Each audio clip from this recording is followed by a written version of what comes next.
Just a touch of IP version 6 DHCP to wrap up our DHCP discussion before we head into DHCP snooping.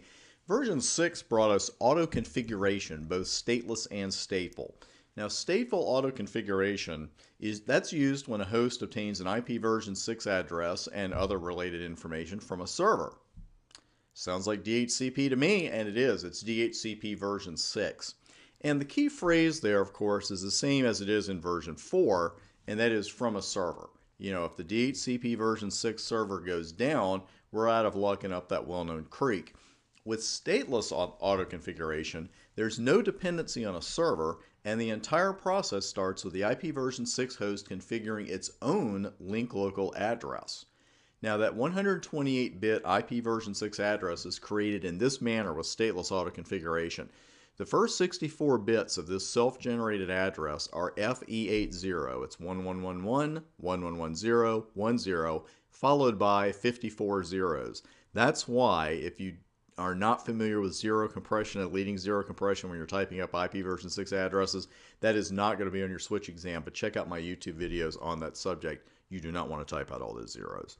The last 64 bits of the address are what we call the interface identifier, which consists of, in order, the first half of the interface MAC, then the hex string FFFE, and then the second half of the MAC address.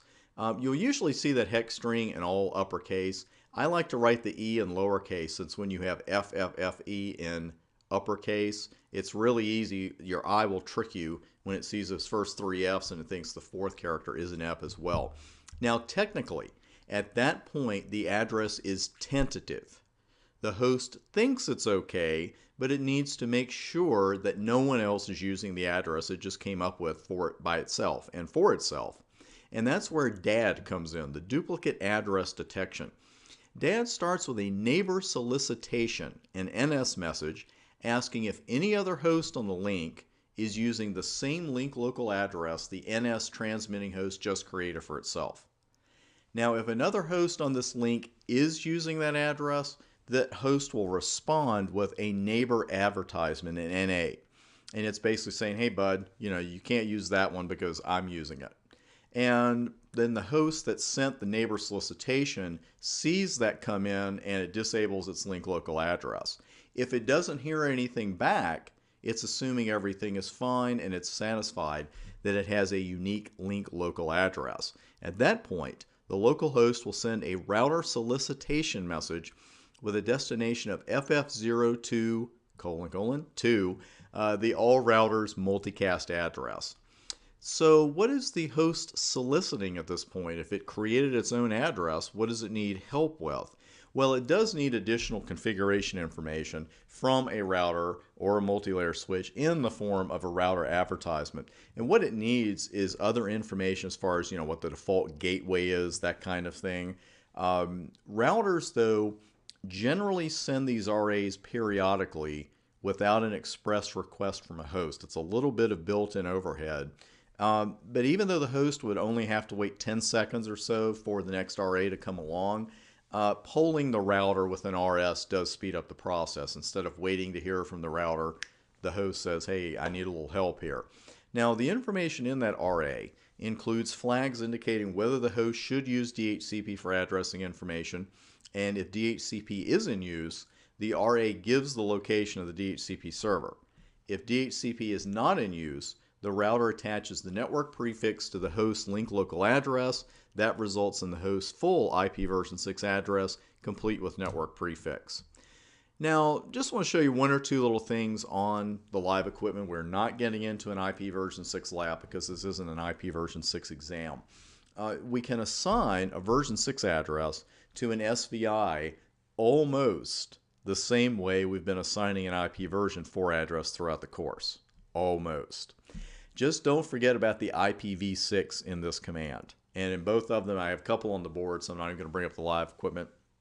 On an interface, I'm putting an IP version 6 address on. You got to type IPv6 address. That sometimes is the hardest thing to remember, because depending on how long you've been doing this, you've been typing IP address, IP DHCP pool CCNP, and it's hard to just switch gears after years of getting in that habit.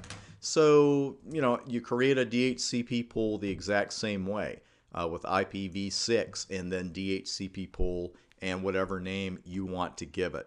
And we'll just stay here because a couple things here to wrap up that I want to show you. Most of the commands and concepts that you see in the pool, they're carried straight over from version 4.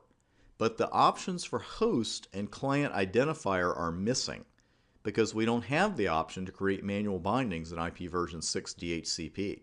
It's considered unnecessary. There's also an option missing from our IPv6 DHCP list that we did have in version 4. You see database, you see ping, you see pool, you see server, but you don't see excluded address. And that's for the simple reason that you can't exclude addresses in version 6 DHCP. We got so many addresses with version 6, we don't need to exclude anybody. That's just another one of those built-in behaviors with IP version 6 DHCP. Obviously, this is just a quick taste of IP version 6's DHCP, and we are going to move on now to DHCP snooping. We're going to get out of the DHCP realm a little bit and start heading back towards security features, and we'll hit that snooping feature right after this.